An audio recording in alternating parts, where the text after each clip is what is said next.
Há uma solidão que o mundo não consegue curar, mas existe uma presença que habita exatamente nesse vazio. Você já se sentiu sozinho de uma forma que não conseguia nem explicar? Não a solidão de quem não tem ninguém por perto, mas aquela solidão profunda, silenciosa, que persiste mesmo quando você está cercado de pessoas, mesmo quando está orando, mesmo quando está tentando seguir em frente. Essa pergunta vai ser respondida ao longo desse vídeo, e a resposta não é simples, mas ela é real, e ela pode mudar a forma como você enxerga cada momento de silêncio que você já viveu ou que está vivendo agora. Existe uma epidemia que está destruindo vidas em silêncio, e quase ninguém está falando sobre ela com a profundidade que ela merece.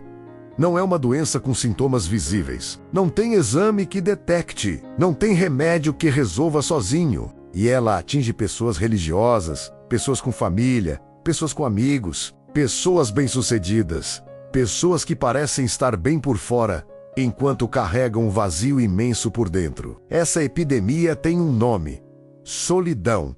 E os números são assustadores. Uma pesquisa realizada no Brasil em 2026 revelou que mais de 1 em cada 3 brasileiros se sente sozinho sempre, ou com muita frequência. Mais de 1/3 da população do país mais gregário, mais festivo, mais conhecido pela alegria coletiva do mundo inteiro, está carregando uma solidão que não sabe como nomear. A Organização Mundial de Saúde já declarou a solidão como uma epidemia global, não uma metáfora. Uma epidemia real, com impactos no coração, no cérebro, no sistema imunológico, na expectativa de vida. Estudos mostram que a solidão crônica aumenta em quase 30% o risco de doenças cardiovasculares e em mais de 30% o risco de derrame cerebral. Mas o que mais importa aqui não são os números. O que importa é que você pode ser uma dessas pessoas. E se for,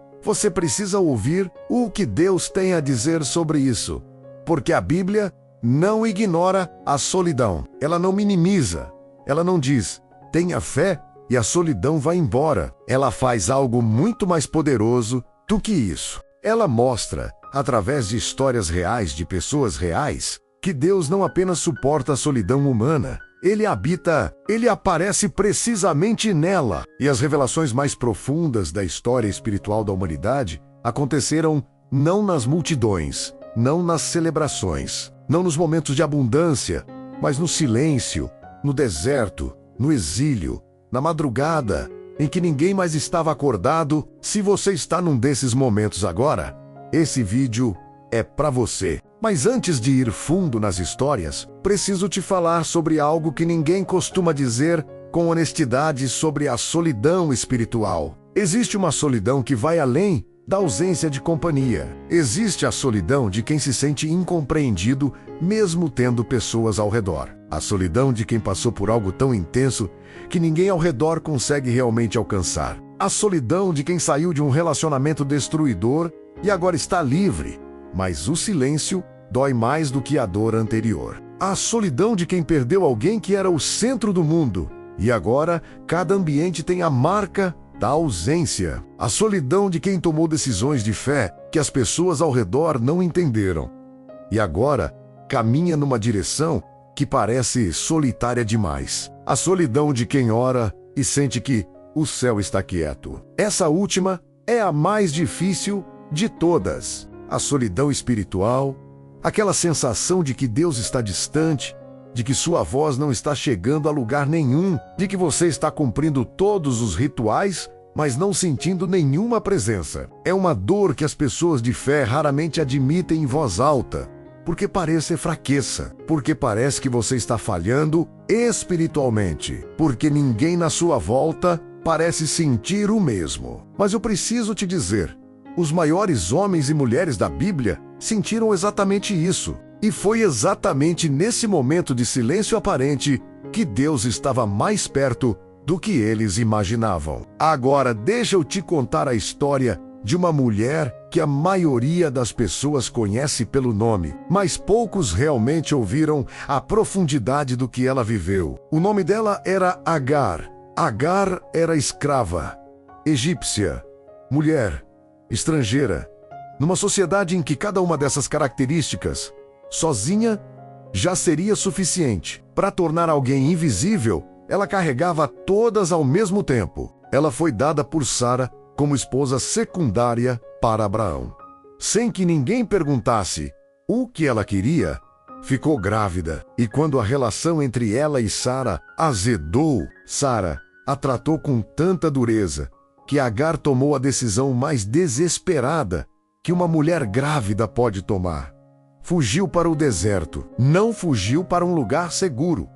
Não tinha lugar seguro para ir. Fugiu para o deserto, porque no deserto a dor pelo menos seria dela, não infligida por outra pessoa. O deserto era morte, especialmente para uma mulher grávida, sozinha, sem água, sem proteção, sem ninguém que soubesse onde ela estava. Para o mundo inteiro, Agar havia desaparecido. Ela era uma escrava fugida, invisível para a história, descartável para a sociedade. E foi exatamente ali, no ponto de maior invisibilidade humana, que algo extraordinário aconteceu. Gênesis capítulo 16, versículo 7, diz que o anjo do Senhor a encontrou junto a uma fonte de água no deserto e perguntou: Agar, serva de Sara, de onde vens e para onde vais?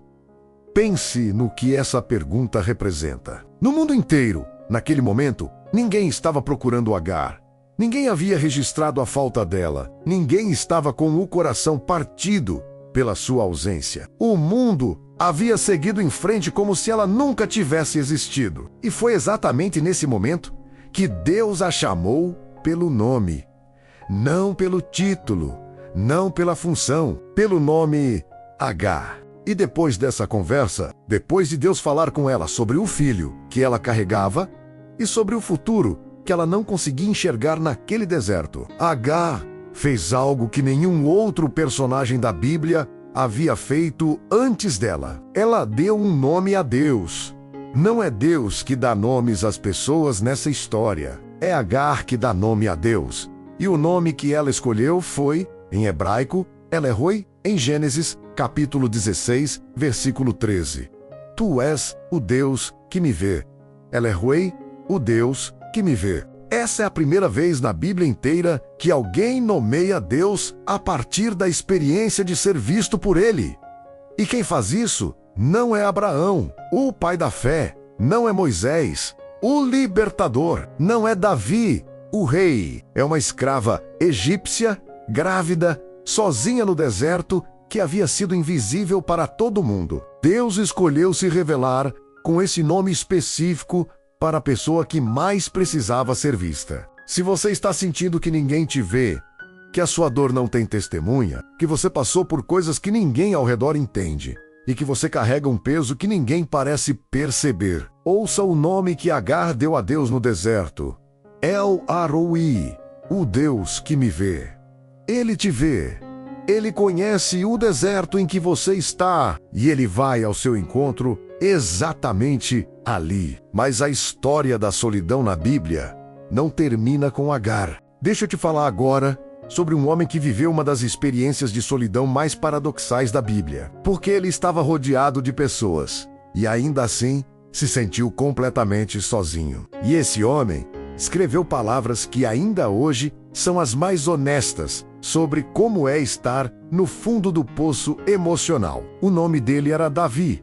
Davi que derrotou Golias. Davi que dançou diante do Senhor. Davi que foi chamado de homem segundo o coração de Deus. O mesmo Davi abriu o Salmo 22 com palavras que Jesus depois repetiria na cruz: Deus meu, por que me abandonaste? Salmo 22, versículo 1. Não é uma pergunta de quem não tem fé.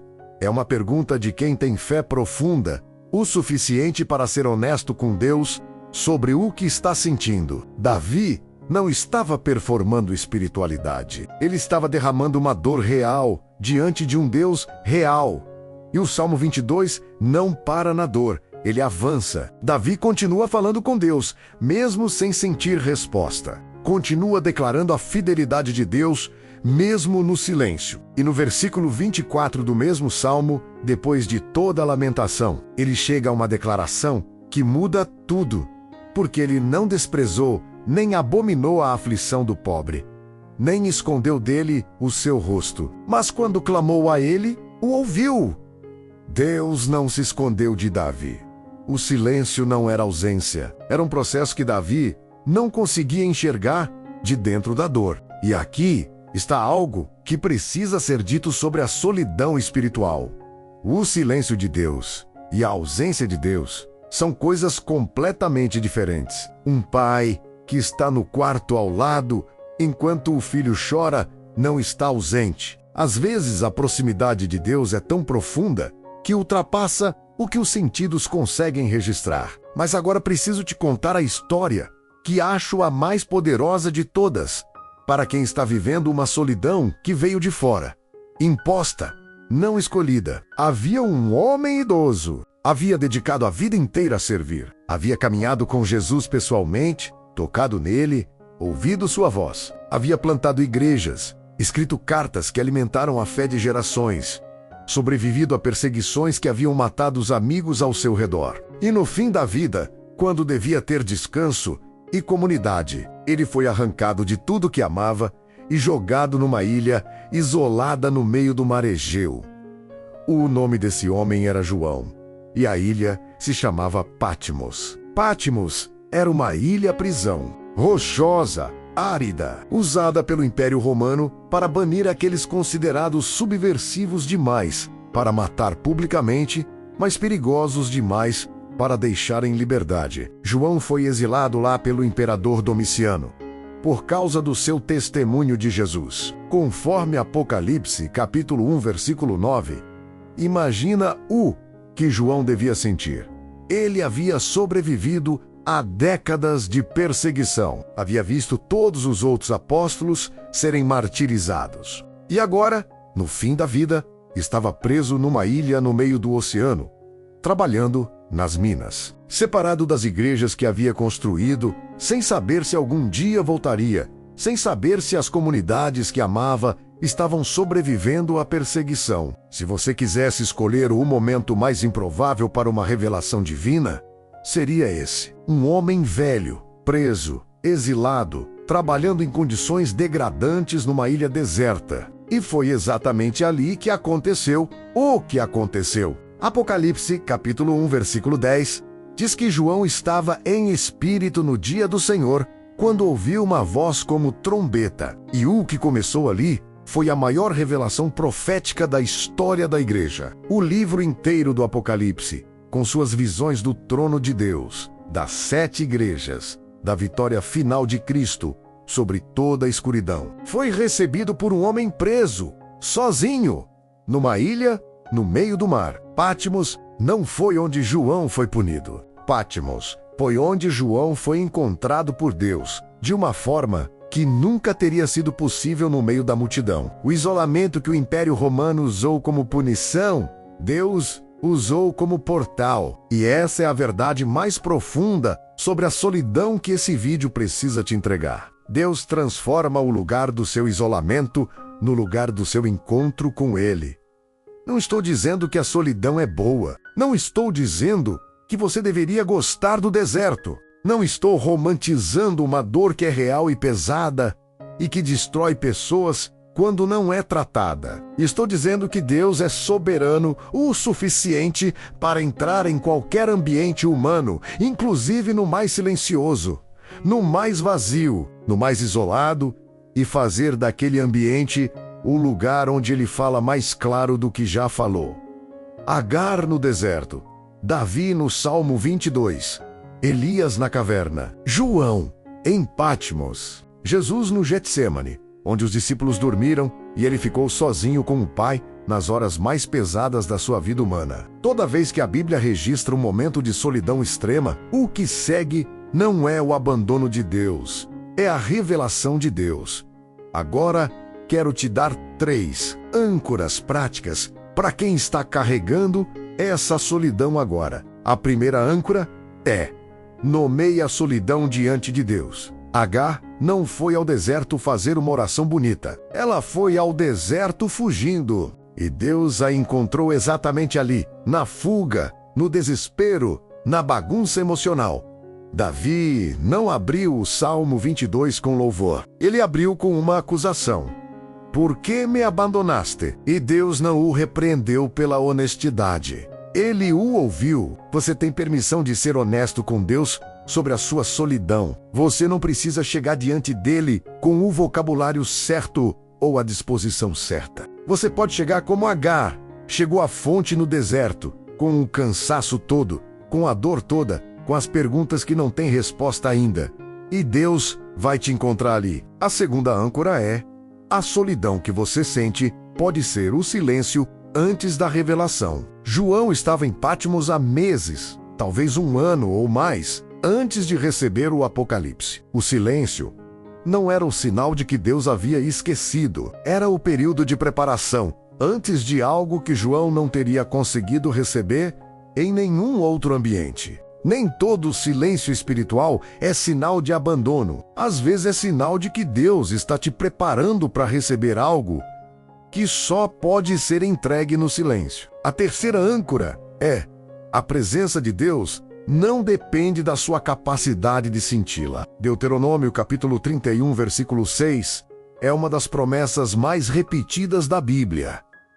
Não temas, nem te atemorizes, porque o Senhor teu Deus é contigo por onde quer que andares. Essa promessa não foi dada condicionada a você sentir a presença de Deus. Foi dada como fato. Ele está contigo, não como recompensa pelo seu nível espiritual, como realidade permanente, independente do que você está sentindo. Sentir a presença de Deus é uma experiência. A presença de Deus em si é uma promessa, e promessa não oscila com o que você sente. Hebreus capítulo 13, versículo 5 diz: não te deixarei, nem te abandonarei. Em grego, esse versículo usa uma construção com dupla negação para dar ênfase máxima. A tradução literal seria algo como: de forma alguma, nunca, em nenhuma circunstância, te deixarei. Nunca, sob nenhuma condição, te abandonarei. Isso é a linguagem mais forte que o grego antigo permite. Deus não apenas prometeu estar presente, ele prometeu que nunca estaria ausente, de forma alguma, em nenhuma condição. Se você está no meio de um deserto agora, você está no mesmo tipo de lugar em que El-Arro encontrou Agar. Se você está numa ilha de Patmos agora, está no mesmo tipo de lugar onde a maior revelação da igreja foi recebida. Se você está no seu Salmo 22 agora, chorando sem resposta aparente, você está na tradição de Davi, que depois desse mesmo salmo, escreveu as palavras do Salmo 23. O Senhor é o meu pastor e nada me faltará. Nada, mesmo no deserto, mesmo no silêncio, mesmo na solidão. Se esse vídeo tocou algo que você raramente fala em voz alta, escreve nos comentários. El-Arro, Deus que me vê. Essa declaração é um ato de fé. É você dizendo ao Deus do deserto que você acredita que ele te vê, mesmo que você não esteja sentindo nada agora. E essa fé, por menor que pareça, é suficiente para que ele se mova. Compartilhe esse vídeo com alguém que você sabe que está sozinho. Agora, às vezes a forma mais prática de mostrar para alguém que eles não estão sozinhos é colocar nas mãos deles uma palavra que foi feita para a solidão deles. Agora, vamos orar juntos. Deus de Agar no deserto, Deus de Davi no Salmo 22, Deus de João em Patmos, Deus de Jesus no Getsemane. Tu és o Arroi, o Deus que vê. Você vê esse filho ou essa filha que está ouvindo essa oração agora. Você conhece o nome da solidão que eles estão carregando. Sabe se é a solidão de um casamento que esfriou, se é a solidão de um luto que ninguém mais menciona, mas que nunca saiu do coração. Se é a solidão de uma fé que parece seca, de orações que parecem não sair do teto, de um silêncio que já dura tempo demais. Você sabe de tudo isso e você não está distante. Eu peço que você faça agora o que fez com Agar, que você chame essa pessoa pelo nome. Que ela sinta de uma forma que ultrapasse o que os sentidos conseguem explicar. Que há uma presença no seu silêncio que não veio para punir, mas para habitá-la. Que o deserto que ela está atravessando se torne um lugar onde ela descobre um nome de Deus que ela não teria encontrado em nenhum outro ambiente. Que a ilha de Patmos dela se torne o lugar onde ela recebe a revelação que vai alimentar os próximos anos da sua vida e transbordar para as vidas ao redor dela. E que quando ela sair desse momento, ela saia com o mesmo testemunho de Agar: Tu és o Deus que me vê, e eu vi aquele que me vê, em nome de Jesus. Amém. Se essa oração falou com você, escreve amém nos comentários. Inscreve no canal e ativa o sininho, porque toda semana tem uma palavra nova esperando por você aqui. Canal 247, 24 horas por dia, 7 dias por semana, na presença de Deus.